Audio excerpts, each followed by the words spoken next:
radio. Y yo le pido que oremos, vamos a dar gracias a Dios esta mañana. Padre, gracias porque tú nos permites acercarnos ante el trono de tu gracia para recibir el oportuno socorro. Hoy bendecimos, Dios, a cada familia aquí representada, tu presencia en cada uno de nosotros. Gracias porque a través del tiempo de la oración, de la adoración, podemos tener esta comunión íntima contigo, Señor, y poder declararte nuestro amor, pero también escuchar tus palabras. Gracias porque nos das paz, porque nos das tranquilidad, y en medio de la tormenta, Señor, sabemos que tú siempre estarás con nosotros. Gracias por tu unción, gracias por el aceite fresco esta mañana, en el nombre de Cristo Jesús. Y todos decimos amén. Saluda al que está a tu lado, por favor, dile qué bueno que estamos juntos.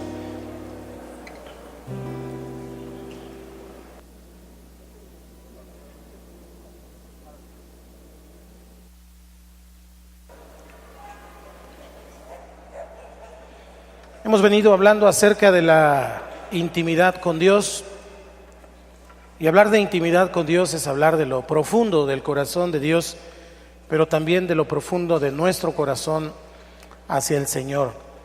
Dios nos ha venido llevando a través de diferentes temas que son fundamentales, y los quisimos poner en aquella pared para ir recordando lo que hemos venido hablando en el año.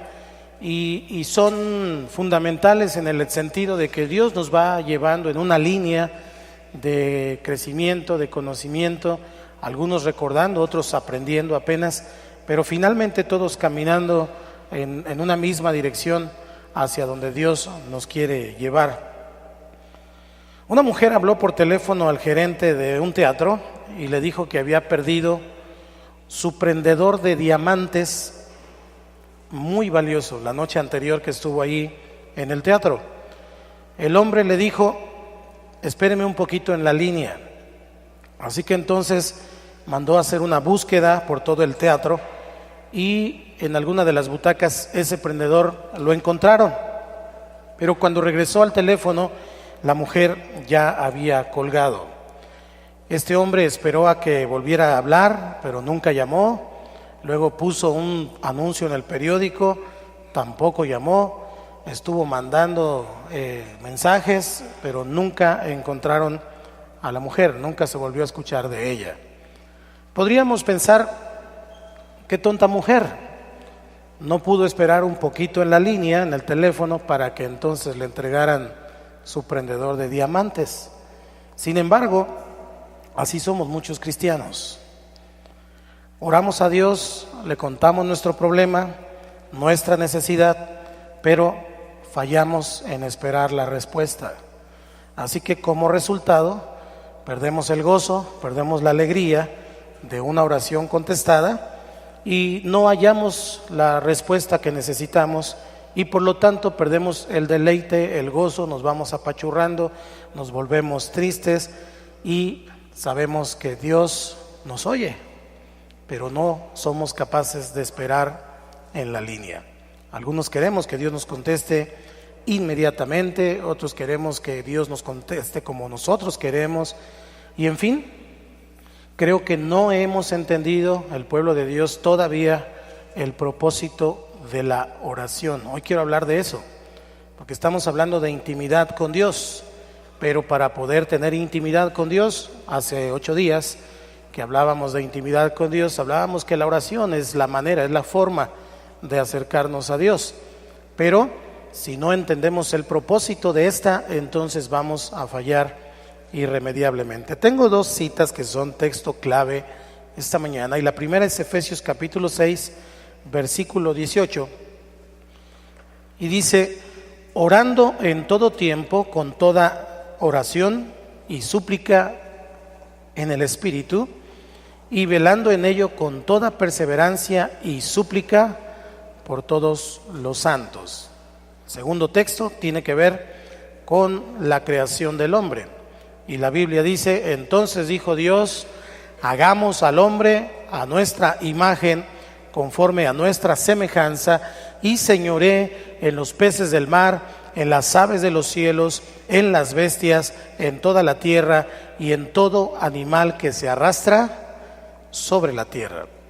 La falta de oración es uno de los problemas más grandes del pueblo de Dios. Y hablando de oración de comunión, hablando de oración en grupo, pero también de oración particular. En la iglesia, por costumbre, las reuniones de oración son las reuniones más pequeñas. La gente dice, bueno, si hay un concierto, todo el mundo va. Si hay música, todo el mundo va. Pero cuando se convoca a orar, pues muy pocos. Afortunadamente nosotros tenemos una asistencia, no voy a decir buena, pero regular, cuando tenemos tiempos de oración. Sin embargo, sigue siendo un problema para muchos. Y entonces es necesario aprender el propósito de la oración. Y esto me lleva a mi primer punto.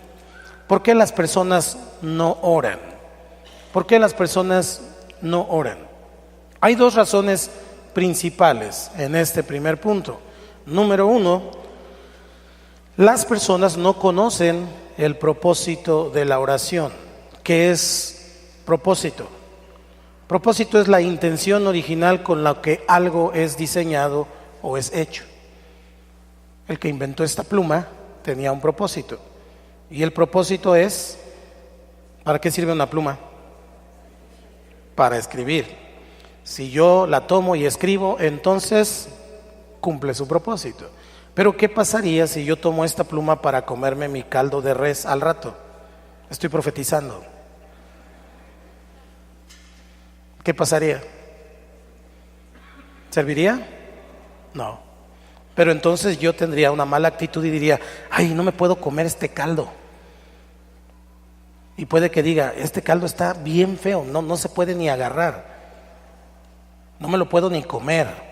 Porque estoy usando algo que no fue hecho para comerme el caldo. Y así con cualquier cosa, la botella, la silla, lo que quiera, hay un propósito. El propósito, entonces, me gustaría que se aprenda esa definición. Propósito es la intención original por la cual fue creado algo. Usted y yo fuimos creados por Dios con una intención. No al azar, no porque sí, sino con una intención. Entonces las personas no oran porque no conocen el propósito de la oración. ¿Para qué fue creada la oración? ¿Por qué es necesaria la oración? Y como no saben el propósito por el cual Dios hizo la oración, entonces se usa mal o no se tiene visión y tampoco se tiene dirección. Estamos aventando palabras al aire o estamos aventando dardos al aire sin atinarle a nada y por eso nos frustramos porque pensamos que no es efectiva nuestra oración. ¿Cuántos tienen este problema? No me diga, con ver la cara a veces me doy cuenta. Ay, Dios no me contesta. Número 2, las personas no oran porque no tienen resultados positivos, es decir, no obtienen los resultados que están esperando. Pero como no entendió el propósito de la oración y luego no obtiene lo que está esperando, ¿qué es lo que hace? Ya no ora, porque dice, de todos modos, ¿para qué oro? Y empieza a tener una serie de pensamientos como, pues ahí le pido que ore por esto, y ahí manda al grupo de WhatsApp que oremos por no sé quién y por todo mundo, cuando finalmente, amados hermanos, tenemos que entender esto. Espérenme, es que me distraigo yo con cualquier ruido. Aleluya. He tratado de trabajar con eso, pero yo me distraigo muy fácilmente cuando estamos en la predicación. Apaguen sus teléfonos, ¿no? Por favor. El punto es que las personas, cuando no conocen el propósito y entonces no obtienen los resultados que requieren, se pierde el sentido de la oración. Ya no hay una dirección, ya no hay, las ganas se pierden porque no tenemos buenos resultados, pero no tenemos buenos resultados porque oramos mal. Oramos mal. Jesús decía, es que oran mal. Piden lo que ustedes quieren, lo que necesitan. No están orando, sino están poniéndome una lista de peticiones personales, deseos personales. Necesitamos entender eso. Hay algunas preguntas que quiero plantearle esta mañana que tiene que ver con todo esto que vamos a estar hablando en los próximos domingos. Primero, ¿por qué debemos orar? No me conteste, pero pregúnteselo. ¿Por qué debemos orar? Si Dios es todopoderoso, ¿cuántos creen que Dios es todopoderoso? Si Dios es todopoderoso y hace lo que Él quiere al final, ¿cuál es el propósito de la oración? ¿Por qué orar si Dios es soberano, pues? ¿Por qué orar si Dios no puede ser afectado por lo que yo haga o no haga?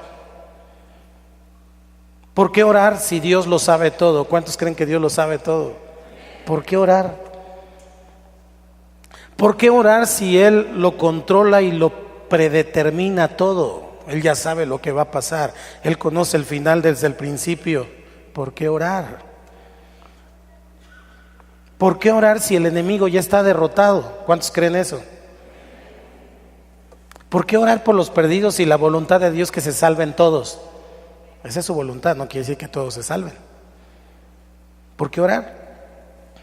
Muchas de estas preguntas tal vez tengan respuesta para nosotros, pero la verdad es que solo pueden ser contestadas ahí, en una comunión de intimidad, en una relación de intimidad con Dios, para poder entender la naturaleza de Dios, la verdadera naturaleza de Dios, cuál es el deseo de su corazón, qué es lo que Él quiere hacer. Es verdad que tiene propósitos para nosotros, pero Él tiene propósitos para toda la raza humana.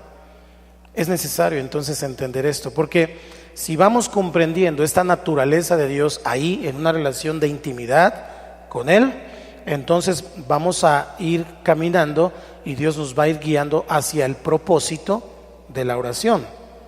Nuestra oración ya no tendrá que ver con mí y con yo. Nuestra oración tendrá que ver con Él, con sus deseos, sus anhelos, lo que Él está queriendo hacer. Él es un Dios de propósitos. Amén. Y todo lo que creó Él en la tierra, incluyendo al hombre, incluyéndonos a nosotros, fue para cumplir su propósito. Usted y yo estamos aquí para cumplir su propósito. Y mientras cumplimos su propósito, Él va cumpliendo el propósito con el cual nos hizo. Así es como funciona. Nosotros lo hacemos al revés. Queremos que Dios se adapte a nuestro propósito, a nuestro entendimiento, a nuestra forma de vida, y que sea Él quien se adapte a nosotros, cuando en realidad es Él el Señor, y Él sigue siendo el Rey de Reyes y Señor de Señores. Él no se va a adaptar nunca a tu vida. O usted y yo nos sometemos a Él, o estamos fuera del lugar, delante del Señor. Entonces, vamos a seguir avanzando. Ya vimos dos cosas, tal vez haya más, por las cuales las personas no oran. Y entonces quiero recordar, porque no conocen el propósito, y segundo, porque no obtiene lo que espera, no tiene un resultado positivo. Pero como Dios es un Dios de propósitos, y Él hace todo con un propósito, entonces la oración debe tener un propósito. Y hay tres propósitos principales también, por los cuales usted y yo fuimos creados. Necesitamos ir entendiendo este asunto del propósito para que luego entendamos por qué la oración. Tres propósitos principales, y digo principales porque hay algunos otros, pero principales, por los cuales usted y yo fuimos creados. Número uno, el primer propósito es que el hombre fue creado para reflejar la naturaleza de Dios y tener comunión con Él. Reflejar la naturaleza de Dios y tener comunión con Él. Es ahí donde entra Génesis 1:26. En Génesis 1:26 leímos: entonces dijo Dios, hagamos al hombre a nuestra imagen, conforme a nuestra semejanza. Me voy a quedar con esta primera parte del versículo. Hagamos al hombre conforme a nuestra imagen, conforme a nuestra semejanza. Lo primero que tenemos que reconocer allí es que está diciendo hagamos a nuestra, pero el que está hablando es Dios. Implícitamente las tres personas de la Trinidad, el Padre, el Hijo y el Espíritu Santo en la creación del hombre. Por eso dice, hagamos al hombre a nuestra imagen, conforme a nuestra semejanza. Imagen y semejanza de Dios es lo que nos hace diferentes al resto de la creación. Imagen y semejanza de Dios. ¿Qué significa esto? Significa que usted y yo fuimos creados para tener su naturaleza y su carácter moral. Eso significa. ¿Cuántos saben que Dios es bueno? ¿Y cómo debo ser yo? Ok, ¿qué más es Dios?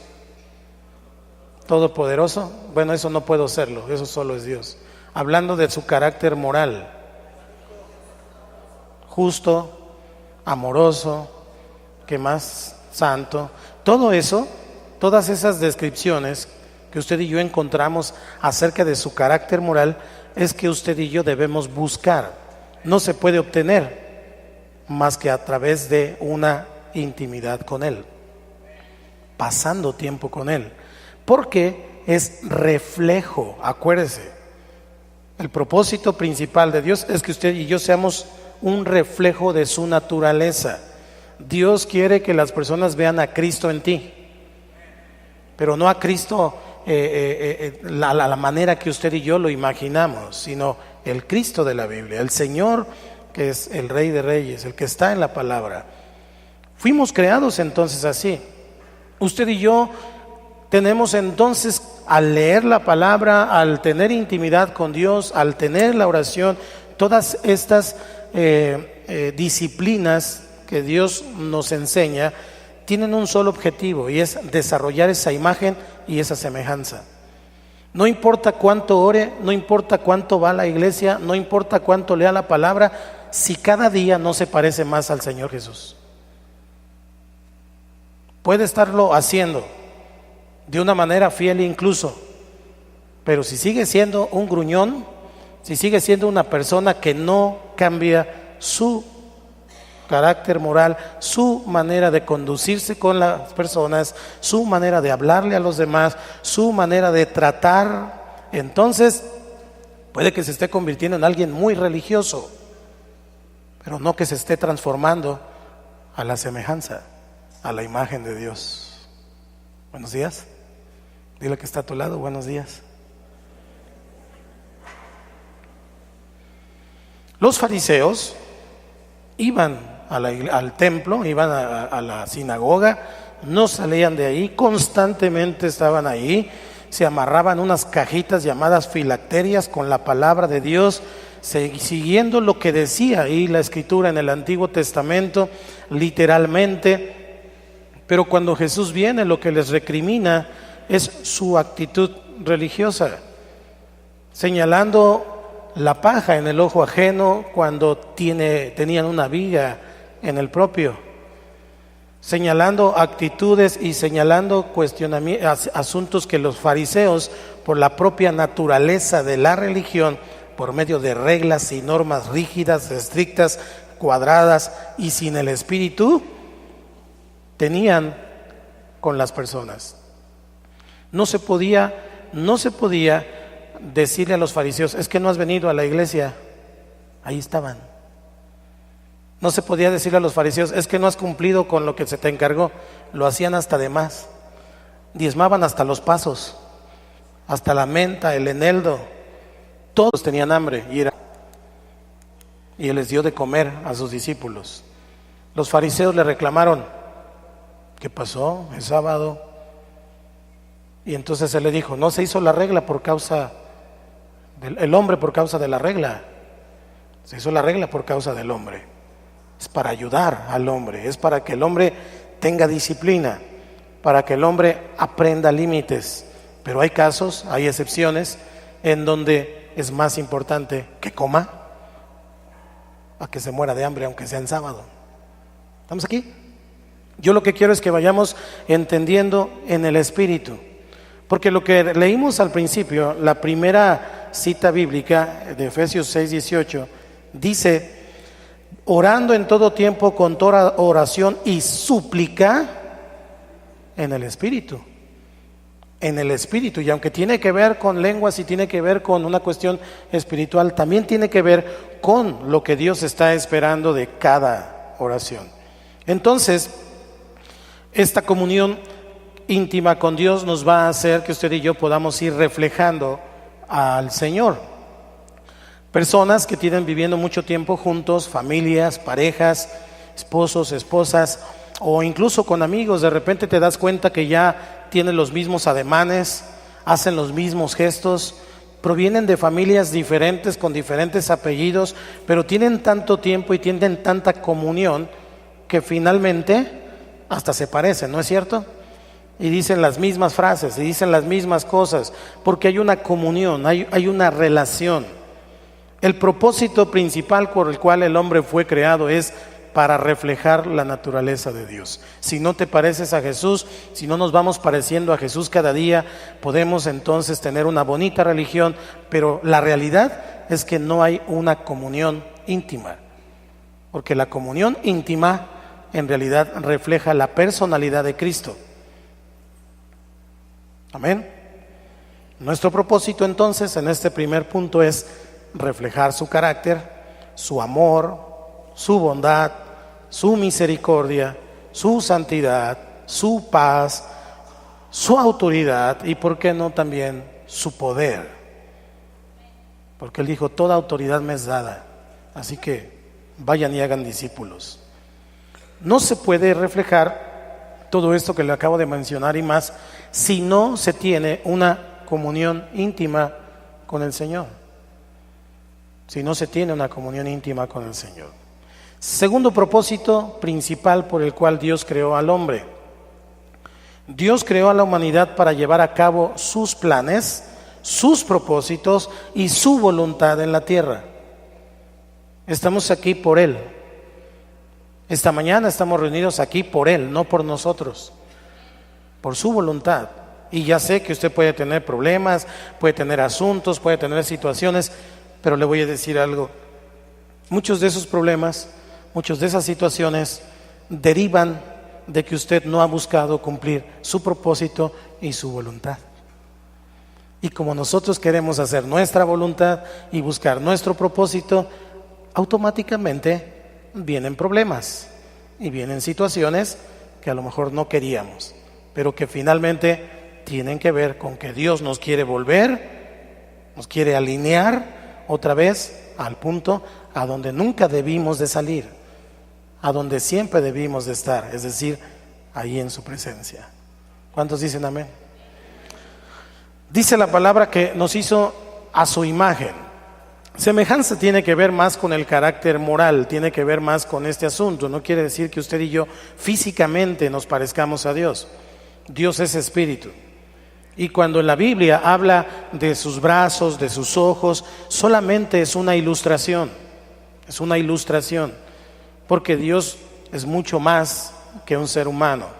¿Estamos aquí? Nosotros somos una creación de Dios, pero infinitamente distante a lo que Él es en realidad, totalmente. La Biblia dice en San Juan 4 que Dios es espíritu. Usted y yo tenemos entonces al Espíritu de Dios, y es el Espíritu de Dios el que está en nosotros, el que nos puede ayudar a convertirnos a su imagen y a su semejanza. Cuando habla de su imagen, tiene que ver con que nos ha dado libre albedrío. Libre albedrío. ¿Qué significa esto? Libre albedrío es que nos dio una voluntad propia, es decir, una habilidad de escoger y de tomar decisiones. ¿Estamos aquí? Muchos de esos problemas o muchas de esas situaciones son derivadas también de nuestro libre albedrío. Sería fantástico que Dios tuviera un ángel con una espada de fuego cada domingo en la mañana a la puerta de tu casa para recordarte nada más que debemos ir a la presencia de Dios. Sería fantástico. ¿Por qué sería fantástico? Pues porque creo que nadie faltaría. Pero Dios nos dio libre albedrío. Y entonces dice, tú escoges. Tú escoges el bien, tú escoges el mal. Tú escoges bendición o tú escoges descansar. Pero yo he aprendido que descanso más en su presencia que en mi casa. Libre albedrío. Ese libre albedrío, esta habilidad que Dios nos da, es que cuando Dios creó al hombre, lo crea con la libertad para funcionar en la tierra, para que pueda funcionar en la tierra, y le dio el derecho legal, diga conmigo derecho legal, para el derecho legal y la autoridad para poder operar en la tierra. Dios cuando crea al hombre puso su voluntad aquí en la tierra, pero con la cooperación del ser humano, con la cooperación del hombre, con la colaboración de la voluntad del hombre. Es algo complejo lo que vamos a ver esta mañana, pero este propósito nunca cambió. Aún con la caída del hombre, Dios ya había dicho al hombre que señoreara, que gobernara la tierra. Es decir, Él entregó la tierra al hombre. Él lo decidió en su voluntad, que para que Él pudiera hacer su voluntad en la tierra, tenía que ser a través del hombre. ¿Estamos aquí? Esto me lleva entonces a mi tercer punto, por el cual Dios, el propósito que Dios ha hecho a los hombres. Dios hizo al hombre para señorear la tierra. Así dice la segunda parte de Génesis 1:26. ¿Cómo dice? Y señoré, una, dos, tres. Y señoré en los peces del mar, en las aves de los cielos, en las bestias, en toda la tierra y en todo animal que se arrastra sobre la tierra. Y señoré. Diga conmigo señorear. Recuerde que señorear, ya le expliqué hace 2 domingos, señorear significa mandar como si fuera nuestro. Es un señor, es decir, hay un amo, hay un dueño de todo, pero establece a uno que es mayordomo, que es un señor. Él es el Señor con S mayúscula y el hombre es Señor con S minúscula.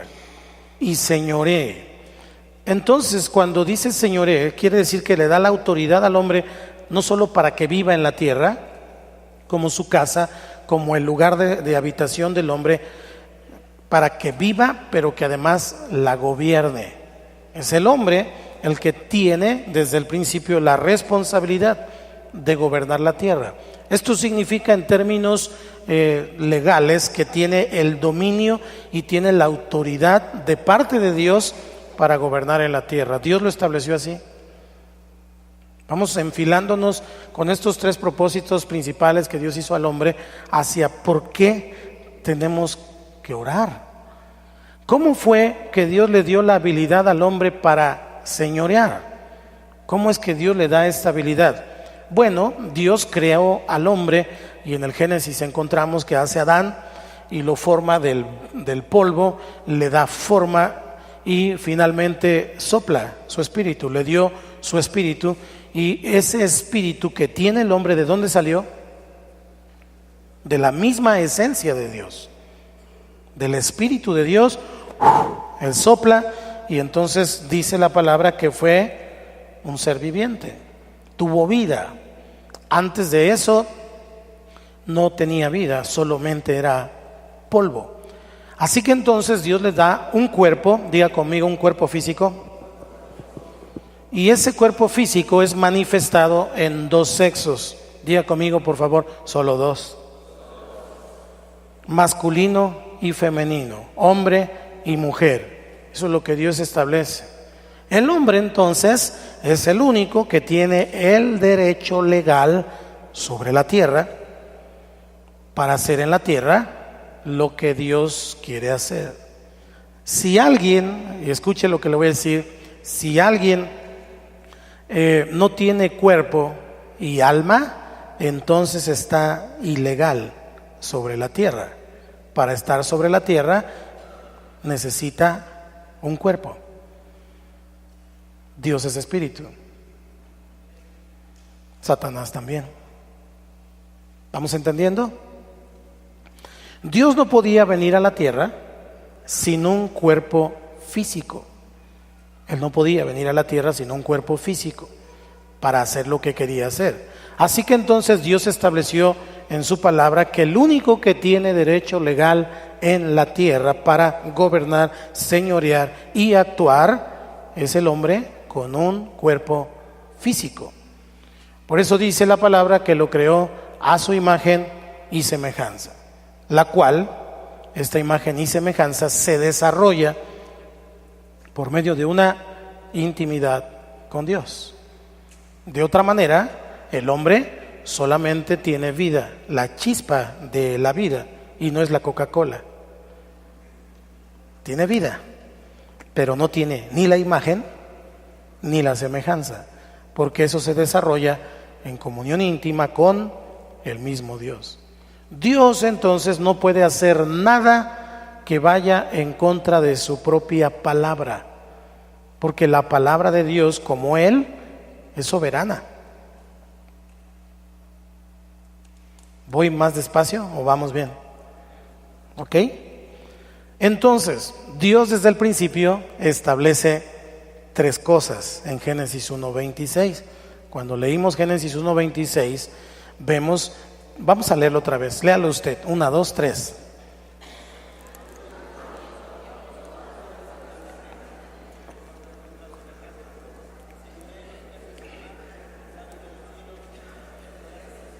No, sonó como aguacero eso. Ni para leer un versículo bíblico nos organizamos. 1, 2, 3.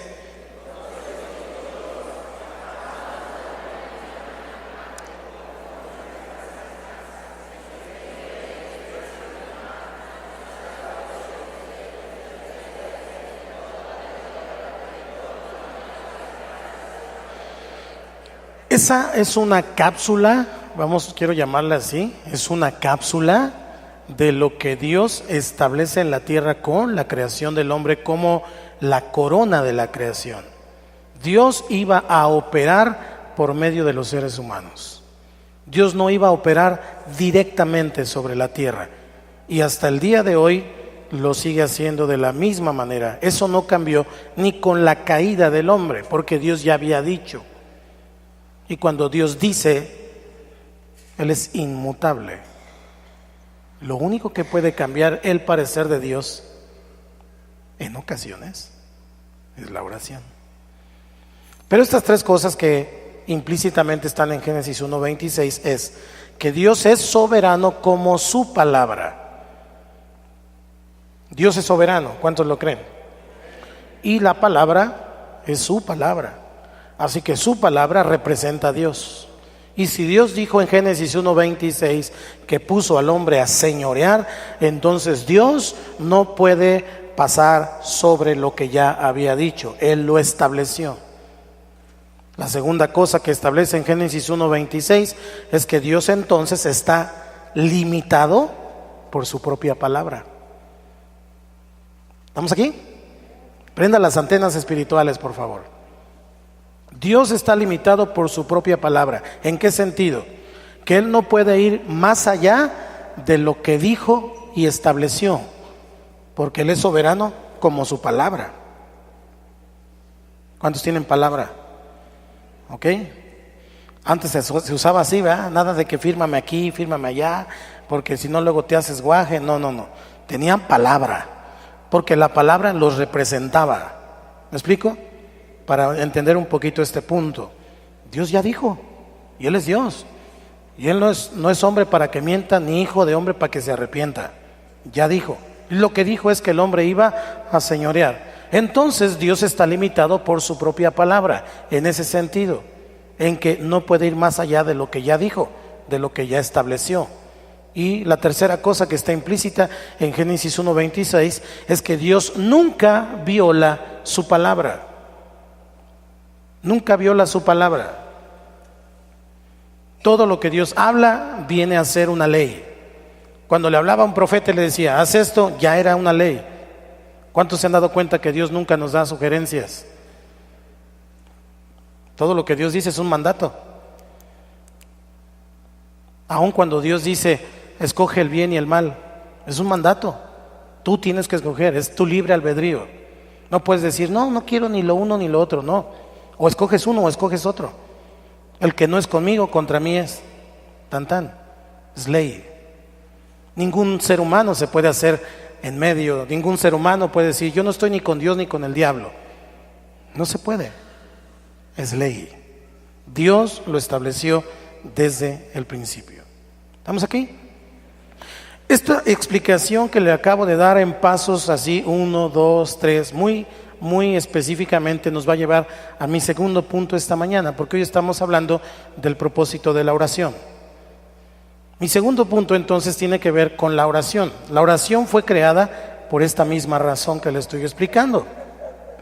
Para que algo sea hecho en la tierra, tiene que ser hecho en el cuerpo físico y en el espíritu de una persona por medio del Espíritu de Dios o del espíritu de Satanás, de los demonios.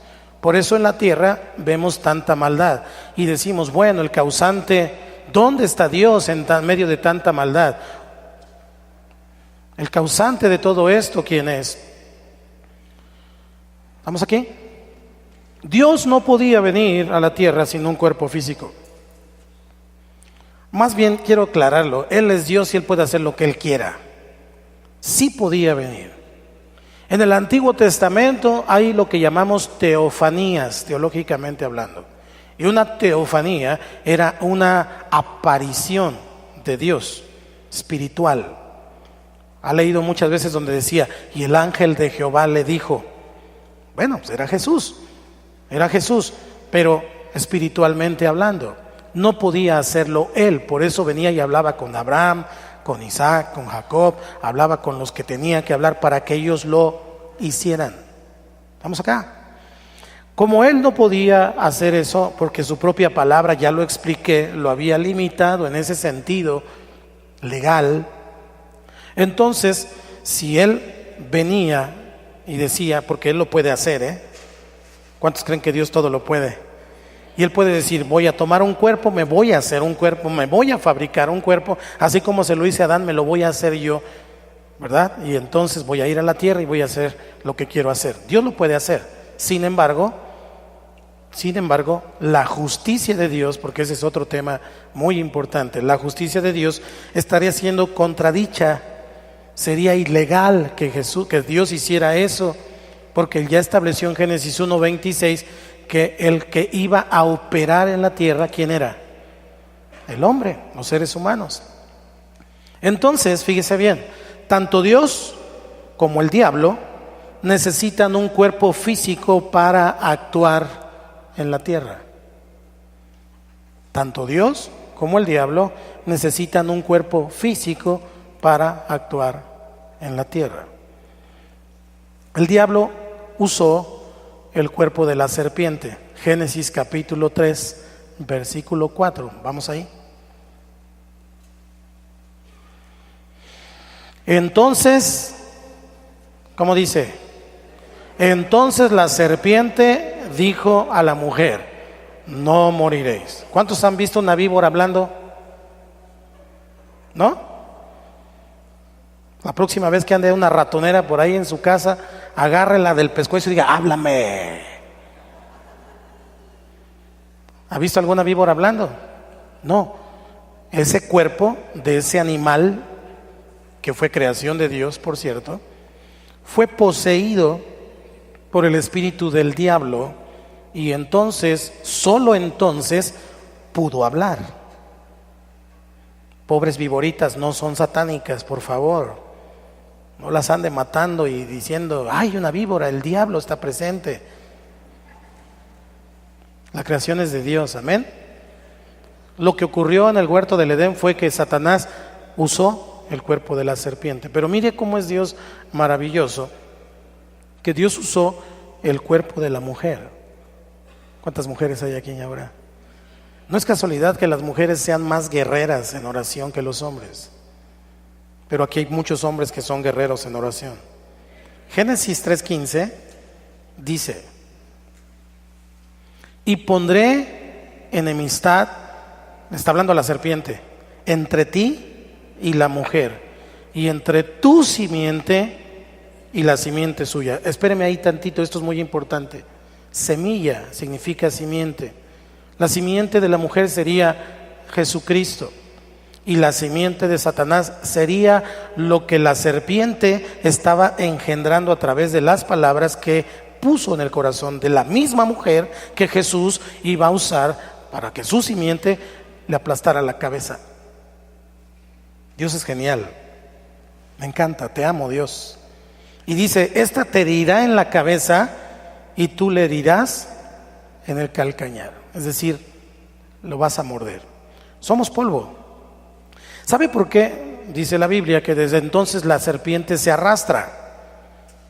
Algunos teólogos implican que la serpiente, porque lo infiere más adelante, habla del dragón antiguo, la serpiente antigua, infiere que tenían patitas y alguna especie como de alitas para impulsarse. Pero desde entonces la serpiente se arrastra, porque otra de las maldiciones para ella fue que iba a comer polvo todos los días. ¿De qué estamos hechos? Y aquí le dice, vas a morderle el calcañar, es decir, el talón. Significa que si te quedas parado, te traga. Pero si vas avanzando, a lo mucho, te puede morder el talón. Pero si te volteas, le puedes machacar la cabeza. Como uno tiene fe nomás. Gloria a Dios por la fe.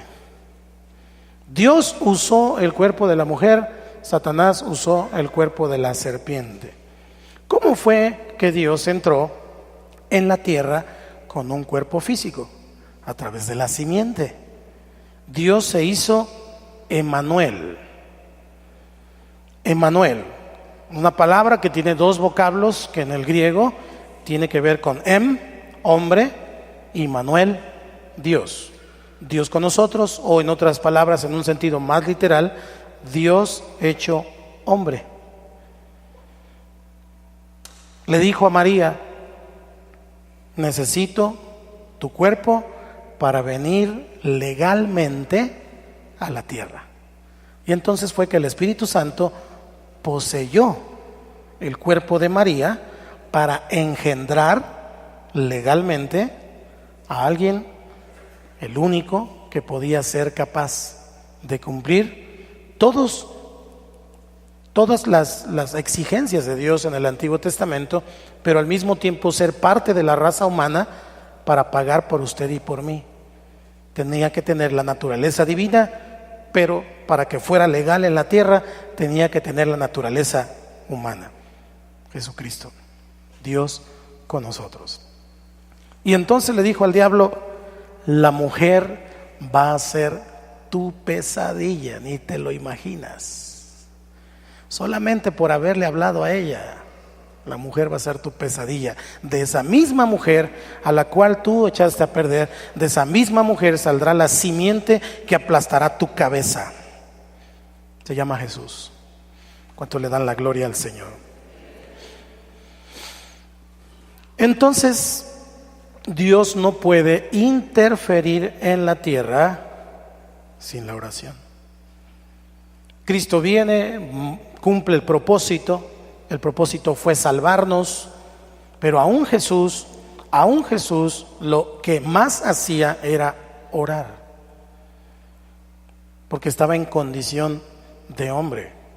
Él mismo se llamaba a sí mismo el Hijo del Hombre. Tiene una implicación muy profunda. No es solamente que tiene que ver con la raza humana. Cuando él decía el Hijo del Hombre, estaba diciendo estoy legalmente aquí.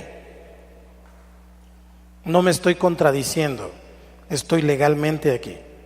Entonces, la oración es, fíjese lo que voy a decir, la oración es el hombre dándole derecho legal a Dios para que Él haga su voluntad en la tierra. Dios no puede hacer nada si tú no oras. Dios no puede mover nada si usted y yo no sábado. Porque el propósito de Dios no era únicamente salvarnos. También quiere salvar a tus hijos, a tus nietos, a tus primos, a tus vecinos y a todos aquellos que crean. Amén. Está muy interesante lo que estamos viendo esta mañana.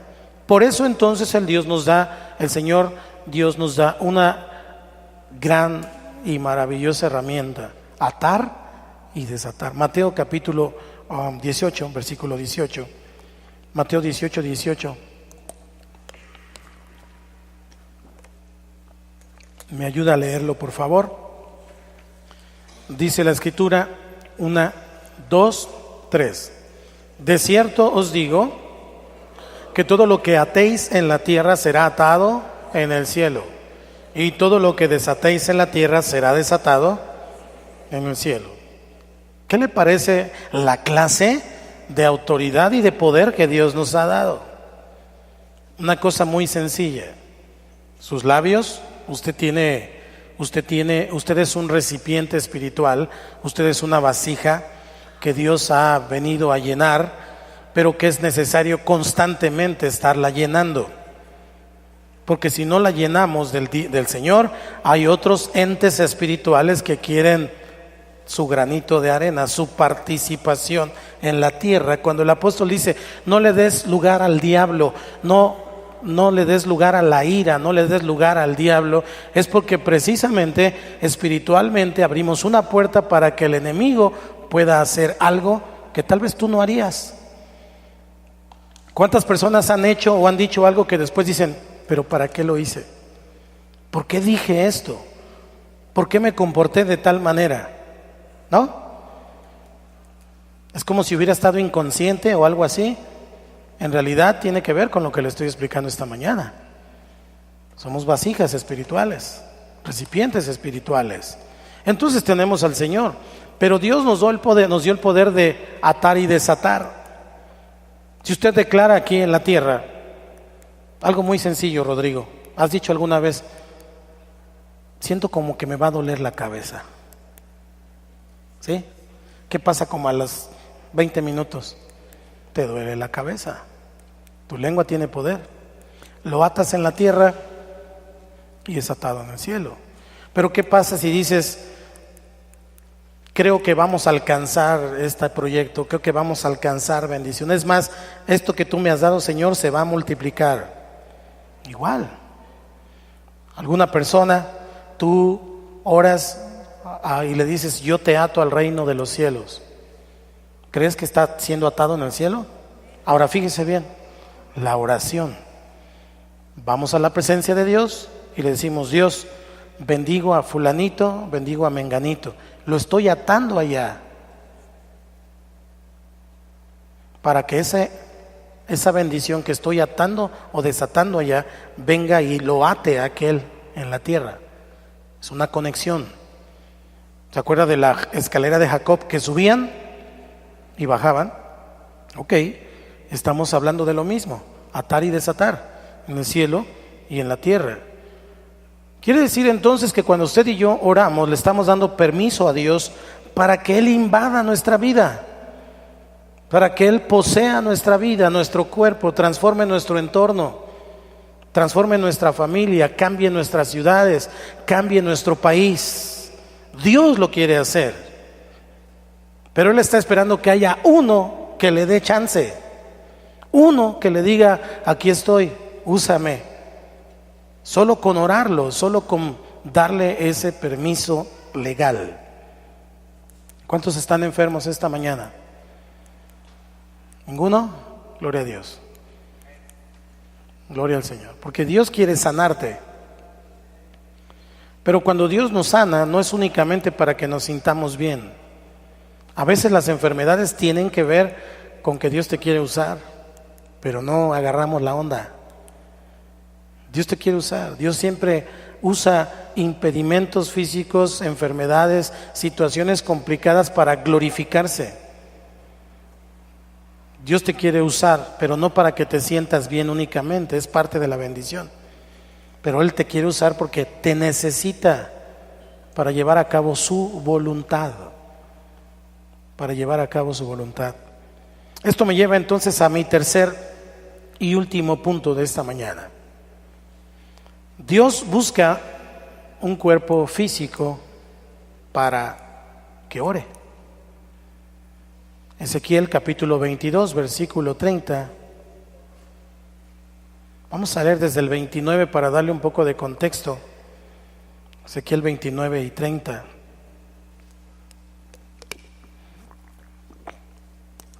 El pueblo de la tierra usaba de opresión y cometía robo al afligido y menesteroso hacía violencia, y al extranjero oprimía sin derecho. Y aquí está el versículo que le digo, el 30.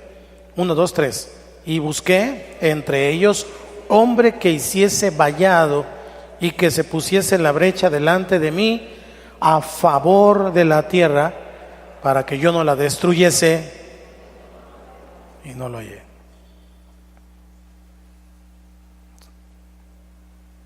Hay un pasaje en donde Dios viene a Sodoma y a Gomorra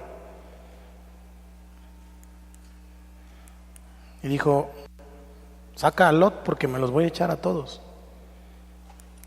Entonces Abraham le dice: oye, ¿y si hay 50 justos? Bueno, si hay 50 justos, los perdono. 50 justos significa 50 personas que doblaran su rodilla y dijeran: Señor, ten misericordia. Pero no hubo. Bueno, si hay 10, Señor, con esos 10 los perdono. Señor, si hay uno, Abraham era muy inteligente, sabía negociar con Dios. Y si nada más hay uno, si hay uno, los perdono. No lo halló. Sodoma y Gomorra fue destruida. La maldad que hay en nuestras ciudades, en nuestros países, en nuestra colonia, en realidad es para que Dios ya hubiera hecho caer un rayo de ira, por falta de todo, de santidad, de misericordia, de amor, por falta de todo. Pero es importante entonces que usted y yo estemos orando por la ciudad, orando por las familias, orando por la nuestra, incluso. Porque lo que está diciendo aquí, y lo quiero enfatizar, dice: no lo hallé. Busqué un hombre que hiciese vallado, que levantara una barrera, que levantara una muralla de protección y dijera: Señor, por favor no lo hagas, por favor no destruyas a fulanito, no destruyas a menganito. Aarón y María se levantaron en contra de Moisés, y entonces vino lepra sobre María, y luego el pueblo se detuvo hasta que Dios le dijo: Señor, ten misericordia, por favor. Moisés la había regado, sí, pero Dios estaba buscando uno que hiciese vallado, y fue el mismo Moisés el que dijo: Señor, ten misericordia, y entonces sanó María. Así trabaja Dios, es la manera en que el Señor se mueve, y Él está buscando un cuerpo con espíritu que se ponga a favor de otros. Generalmente nos ponemos a favor de nosotros. Dios necesita personas, y entienda este concepto ahora, que así como María dio a luz a Jesús para hacer los planes del Señor, Dios necesita personas que se dejen poseer por Él para que entonces den a luz sus planes en la tierra. Él quiere sanar. ¿Cuántos dicen amén? ¿Pero qué necesito hacer? Pues orar por los enfermos. Él quiere salvar. ¿Qué necesito hacer? Orar por los que no han sido salvos, predicarles el evangelio. Él quiere traer avivamiento a nuestra tierra, pero no va a traer un avivamiento en medio de hielos. Va a traer avivamiento en medio de brasas encendidas, por lo menos. Por lo menos. Imagine el anafre, que está el carbón ahí, ya se está medio apagando ahí, ya medio pachichi, pero entonces viene un viento y le sopla, ¿y qué pasa? Eso es un avivamiento. Dios no puede traer avivamiento sobre palos que solamente están secos. Necesitamos orar para que Dios traiga un avivamiento.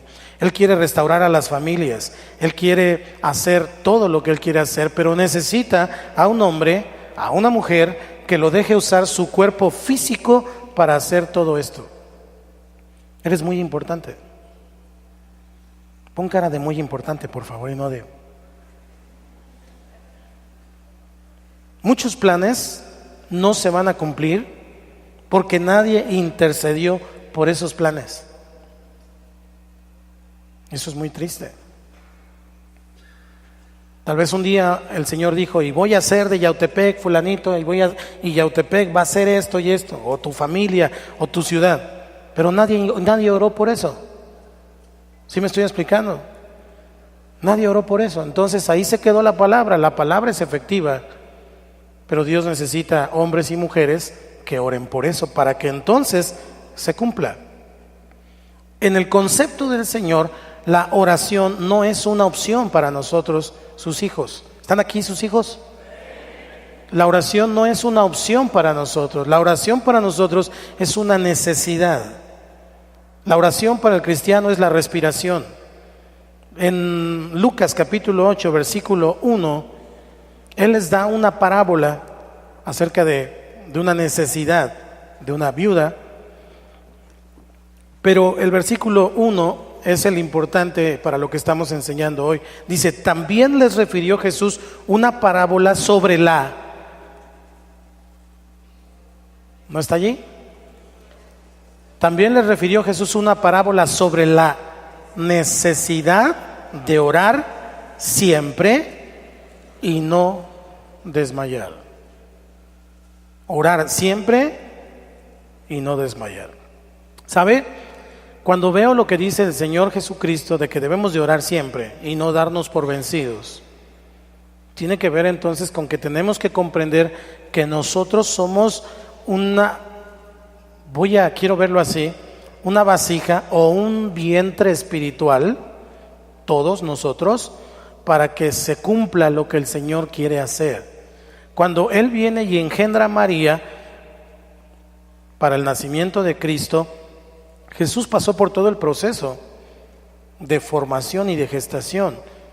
No nació Jesús al otro día y tampoco fue sin dolor. El parto y los dolores de las preñeces ya estaban establecidas desde Génesis.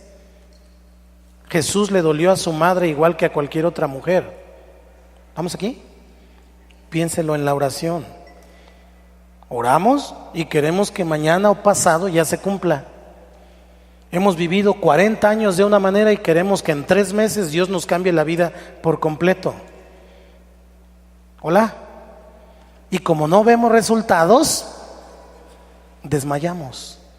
Nos hacemos a un lado y decimos, no, esto no es para mí. Mejor voy a buscar a los hermanos Pedro y Pablo de la Cruz. Eso es rápido, mañana mismo ya. Y sí, porque eso es brujería, eso es el diablo, pero cobra muy caros intereses. Es una gestación, es un proceso. Yo creo que va a haber cambios, sí. Yo creo que Dios te va a responder también, pero no ahorita. Si Él quiere, ahorita. Pero si Él no quiere, no. Mañana, pasado, dentro de un año. A Moisés le dijo que iba a la tierra prometida. Pasaron 40 años. Y casi para llegar le dijo, hey, dile a Josué que los lleve porque tú ya te vas conmigo. Dios es soberano. Orar con entendimiento es, Dios, ¿qué quieres que ore? ¿Qué quieres que pida? Porque si yo pido lo que yo quiero, entonces tal vez no es tu voluntad. Y si no pido tu voluntad, entonces voy a pasar 30, 40 años, pues nunca se va a cumplir porque no es su voluntad. Señor, por favor, quiero que se muera mi vecino que siempre me está molestando. Dios no es el genio de la lámpara. Dios es Dios. Y ese marido borracho, y ese hijo desobediente, y esa esposa que no cambia, tiene un propósito de parte de Dios.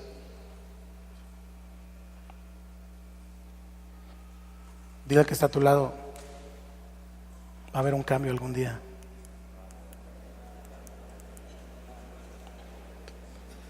Pero es un proceso, es una gestación. Para que un niño nazca tienen que pasar 9 meses, 7 cuando menos. Entonces usted y yo somos colaboradores de Dios. No es solamente un hermanito, una hermanita religiosa que está orando todo el tiempo y dándose golpes de pecho y azotándose con el látigo de la culpa. Usted y yo somos colaboradores de Dios. Yo sí, no sé usted pues. Segunda de Corintios capítulo 6 versículo 1.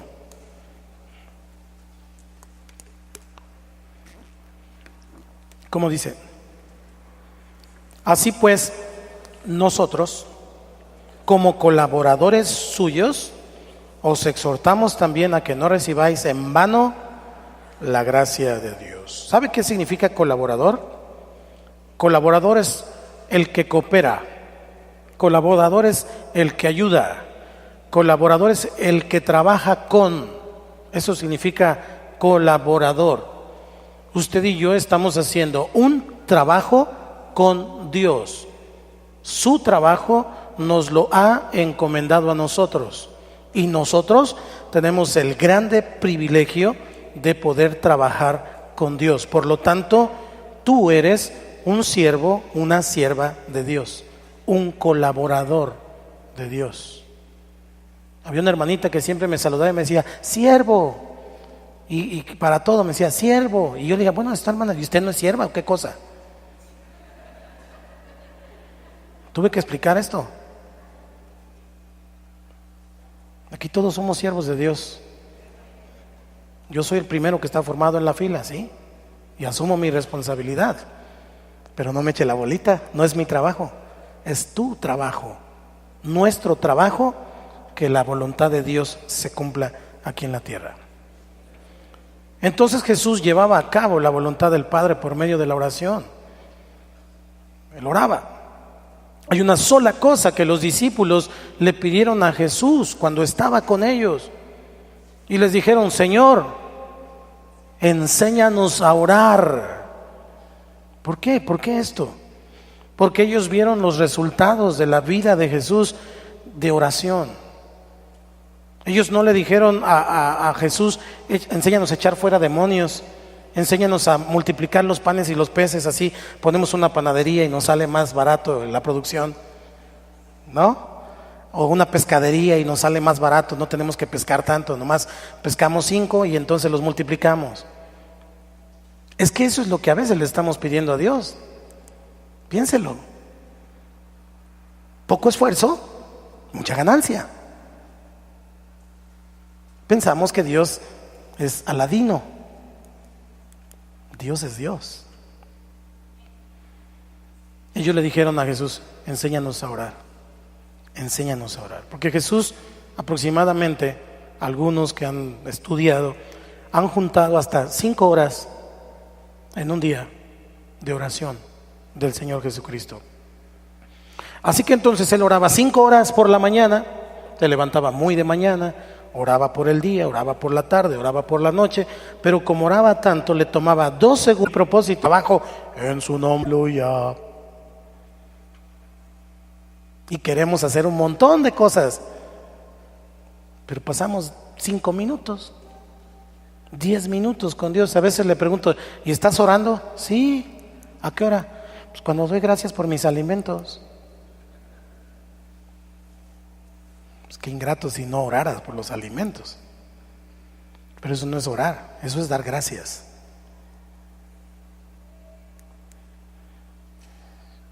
Jesús echaba fuera a un demonio en un segundo, le decía, sal fuera, y este salía. Pero por la mañana oraba 5 horas. Fue a la cruz a morir por usted y por mí. El terrible castigo que sufrió lo sabía que lo iba a pasar. Pero ¿qué hizo antes de ir a la cruz? Fue a orar. ¿Dónde lo prendieron? Cuando estaba orando. Así que, mis amados hermanos, hoy le voy a dejar aquí en este asunto hasta aquí. Pero como conclusión, si nosotros pasamos horas con Dios, entonces nos tomará solo unos minutos resolver los problemas. ¿Cómo es que usted cree que un pastor puede dar un consejo? ¿Porque es muy sabio? ¿O porque busca la sabiduría? ¿Cómo es que cree que usted que una persona puede resolver su vida más rápidamente que otra? Pues porque busca al que las resuelve los problemas. No está enfocado en el problema, está enfocado en el resolvedor de problemas. El tiempo que pasamos con Dios, hermanos, no es gastado. Por favor, quite ese concepto. El tiempo que usted y yo pasamos con Dios es una inversión. Usted está invirtiendo en su futuro, usted está invirtiendo en su familia, usted está invirtiendo en sus finanzas, usted está invirtiendo en su vida. Nunca piense que orar es perder el tiempo. Que algunos dicen, es que no tengo tiempo, esa es otra, ¿no? ¿Por qué no has orado? Es que no tengo tiempo. Tengo un montón de cosas que hacer, me levanto en la mañana, salgo corriendo, no tengo tiempo. Pues levántese media hora más temprano. Levántese una hora más temprano. Ore y verá que ese día será mucho más sencillo. La preocupación de Jesús no era ministrar al hombre. La preocupación de Jesús